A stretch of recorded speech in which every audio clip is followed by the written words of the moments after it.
मैं बेल्जियम से आई हूँ जी। मैंने एक साइकिल खरीदा और साइकिल से मैंने पूरा दुनिया से गया। पूरी दुनिया साइकिल पूरा से? दुनिया से, हाँ। तो वृंदावन जब आई, भारत जब आई, तब भी साइकिल से आई क्या? हाँ जी, भारत देश में भी साइकिल से आया। हाँ।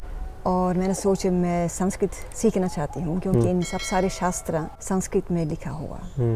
और इसके बाद संस्कृत सीखना शुरू किया और हमने PhD किया डॉक्टर अंबेडकर यूनिवर्सिटी से। कौन से विषय में? संस्कृत में। संस्कृत में PhD कर दिया? हाँ जी, हाँ। और भारत देश में मेरे जीवन बिल्कुल बदल गया।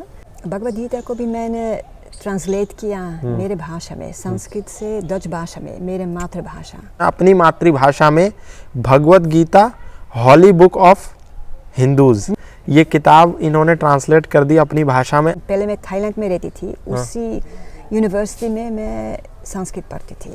मेरे माता जी तो क्रिश्चियन हैं और मेरे पिताजी एथीस्ट हैं, नास्तिक हैं। नास्तिक? हाँ जी। और आप क्या हो गई अब? हिंदू कह सकते हैं। हाँ जी। मुझे लगता है भारत देश मेरे घर है। भारतीय व्यक्ति जो है ये सब मेरे भाई मेरे बहन हैं। हमारे भारत महान है, सबसे महान। नमस्कार दोस्तों, मेरा नाम है गौतम और इस वक्त मैं मौजूद हूँ वृंदावन में। वृंदावन में मैं लगातार आपको विभिन्न प्रकार के साधु, संत, महात्मा, तपस्वी, साधकों के साथ संवाद श्रृंखलाएं दिखाता हूँ। आज उसी श्रृंखला में हमारे साथ एक महिला है जिनका नाम है जया माता जी। जया माता जी की अपनी एक अद्भुत कहानी है। अब वो कौन से देश से आई हैं, वो यहाँ भारत में कैसे आई, वृंदावन में कैसे रहने लगी, आज उसी श्रृंखला में उनसे बात करेंगे। माता जी बहुत बहुत स्वागत है आपका। नमस्कार। तो कैसे आना हुआ और कौन से देश से आना हुआ भारत? मैं बेल्जियम से आई हूँ जी। उसी समय मेरे उम्र 23 साल थी जी। मैंने सोच जीवन में कुछ और होना चाहिए जी। सिर्फ शादी करना और काम करना ऐसे नहीं होता। मुझे कुछ अलग चाहिए, मुझे प्रेम चाहिए, सच प्रेम। मुझे मालूम नहीं था कि क्या है, लेकिन मैंने एक साइकिल खरीदा और साइकिल से मैंने पूरा दुनिया से गया। पूरी दुनिया साइकिल पूरा से? दुनिया से, हाँ। कौन कौन से देश? बेल्जियम से फ्रांस तक, तब जर्मनी, ऑस्ट्रिया, क्रोएशिया, ग्रीस, तुर्की, इजिप्ट, ऑस्ट्रेलिया, सिंगापुर। कितने देश हो गए लगभग? 20 देश तो होना चाहिए। साइकिल से? साइकिल से, हाँ। मेरे प्लान था नहीं भारत देश में आने के लिए। मैं मलेशिया में थी, तब मैंने सोचा मैं मलेशिया से थाईलैंड में जाऊंगी मेरे साइकिल से। अच्छा। लेकिन मलेशिया में एक आदमी मिले, भारतीय इंडियन थे, तमिलनाडु से, और उन्होंने मेरे को इंट्रोड्यूस किया एक स्वामी जी को उधर। अच्छा।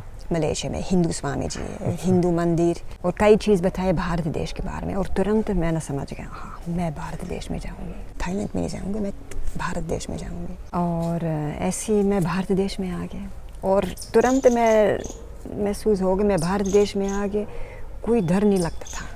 और देशों में जब गई तो वहाँ थोड़ा बहुत डर लगा था? नहीं, उसी समय भी डर नहीं लगता था। अच्छा। लेकिन ऐसी भाव नहीं था कि मैं घर में पहुँच गया, वो सिर्फ भारत देश में। अच्छा। और इसलिए बहुत अच्छा लगता था। हाँ, सब लोग साइकिल में था, मैं भी बीच में। जैसे आप जब निकली होंगी और अभी भी, तो माता पिता ने नहीं बोला कहाँ जा रही हो ऐसे साइकिल से? पूछा, हाँ। मैंने लिखी है। रोका नहीं उन्होंने? मेरे माता जी तो रो रही थी। वो कहते हैं कहाँ सोएंगे, कहाँ खाएंगे, क्या, कहाँ जाना। लेकिन मेरे पिताजी कहते हैं अभी करना, बाद में शादी करेंगे तब नहीं कर सकते हैं, अभी कर लो। हाँ। उन्हें क्या पता था आपने शादी नहीं करनी? बस मैं सेक्रेटरी थी एक कंपनी में। उसी समय 23 साल में? उसी समय, हाँ, 23 साल में, हाँ। तब मैंने कहा हाँ मैं काम छोड़ना चाहती हूँ, मैं पूरा दुनिया में देखना चाहती हूँ। अच्छा। और इसलिए इधर पहुँच गए। मुझे बहुत अच्छा लगता था भारतीय संस्कृति। 23 साल की उम्र में पहली बार आए थे भारत? नहीं, 23 साल में थी, मैं बेल्जियम में थी। 23 साल में निकले थे साइकिल? हाँ, साइकिल लेके? हाँ। और मैं भारत देश में आए उसी समय मैं 26 साल थी। अच्छा, यानी कि 3 साल में आपने 20 देश घूम लिए थे? हाँ जी, हाँ। 3 साल में 20 देशों का भ्रमण साइकिल से, एरोप्लेन से नहीं, किसी हवाई जहाज से नहीं, किसी समुद्री जहाज से नहीं, साइकिल से 20 देशों का भ्रमण किया है। जया माता जी ने। तो जया माता जी ने 3 साल में आपने भ्रमण कर लिया। तो वृंदावन जब आई, भारत जब आई, तब भी साइकिल से आई क्या? हाँ जी, भारत देश में भी साइकिल से आए। हाँ, अंतिम देश हाँ भारत देश थे, लेकिन ऑस्ट्रेलिया जाने के लिए वो तो एयरप्लेन चाहिए। हाँ। और ऑस्ट्रेलिया सिंगापुर जाने के लिए एयरप्लेन चाहिए, लेकिन मेरे साइकिल एयरप्लेन में रखा और ऐसे आ गया। क्योंकि बीच में पानी है, पानी है, इसलिए नहीं जा सकते। इसमें जा सकते हैं। तो जब भारत आ गई तब 26 साल की उम्र थी। हाँ जी हाँ। अब उम्र कितनी है? 61। अब 61 हो गया। तो संस्कृत फिर सीखी? हाँ, संस्कृत से मैं तो 30 साल से मैं सीखती हूँ। 30 साल से, क्योंकि पहले मैं थाईलैंड में रहती थी। उसी यूनिवर्सिटी में मैं संस्कृत पढ़ती थी। थाईलैंड में भी संस्कृत पढ़ाई जाती है? हाँ जी हाँ। कौन से विश्वविद्यालय में? सिलापाकॉर्न यूनिवर्सिटी। वहाँ संस्कृत पढ़ाई जाती है विश्वविद्यालय? हाँ, जरूरी। हाँ जी हाँ। कई देश में संस्कृत पढ़ाते हैं। अच्छा। सिर्फ बैंकॉक नहीं। हाँ, कई देशों में संस्कृत भी पढ़ाई जाती है। वो संस्कृत भाषा जो समस्त भाषाओं की जननी है, वो संस्कृत भाषा जिसको अब भारत के नौजवान, भारत के महानुभाव, भारत के नागरिक लोग पढ़ना नहीं चाहते, उसको किनारे में रख दिया है। वो संस्कृत भाषा दुनिया के कई देशों के विश्वविद्यालयों में पढ़ाई जाती है, ऐसा जया माता जी का बताना है और इनका अनुभव है, क्योंकि 30 साल से संस्कृत पढ़ रही। तो संस्कृत संभाषण भी सीख लिया होगा आपने तो?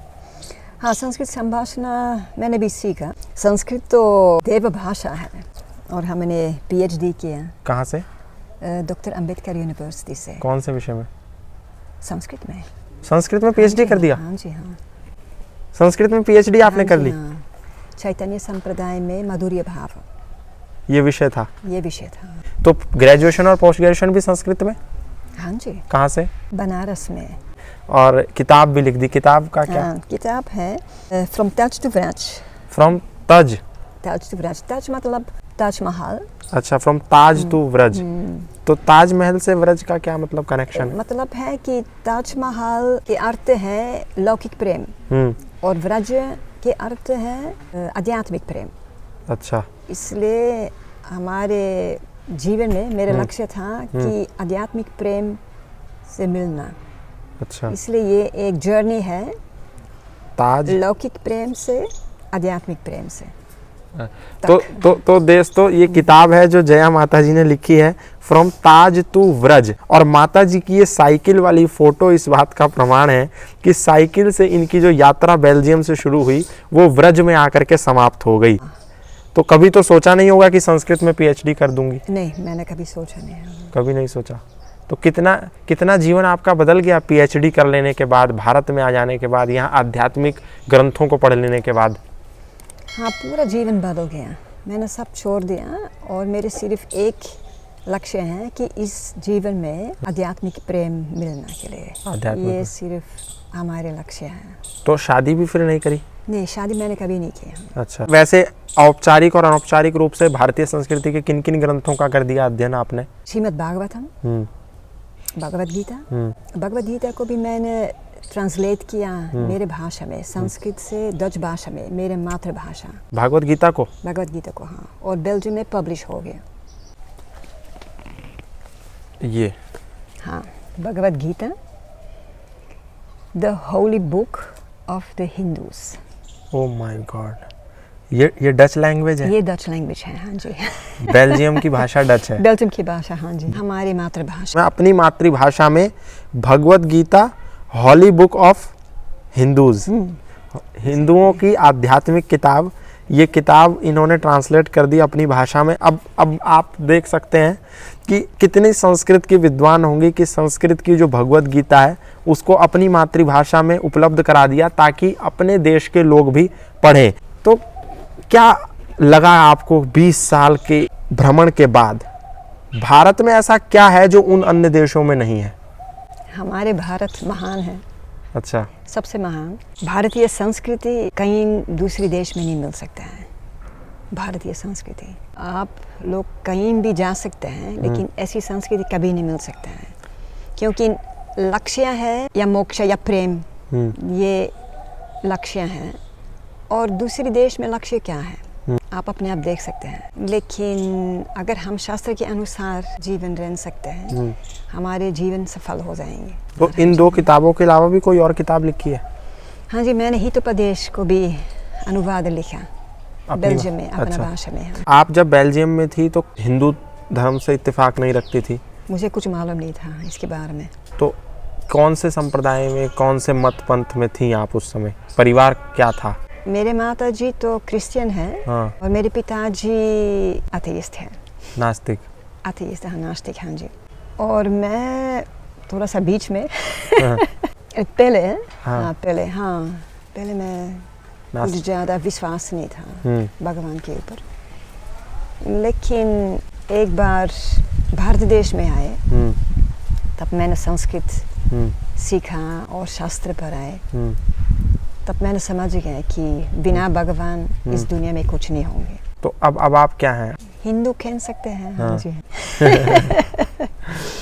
क्योंकि जब हिंदू धर्म का प्रचार कर दिया, संस्कृत का प्रचार कर दिया, संस्कृत पढ़ ली, हाँ। इतने सारे ग्रंथ पढ़ लिए, तो और क्या है? हाँ, तब और क्या है मुझे।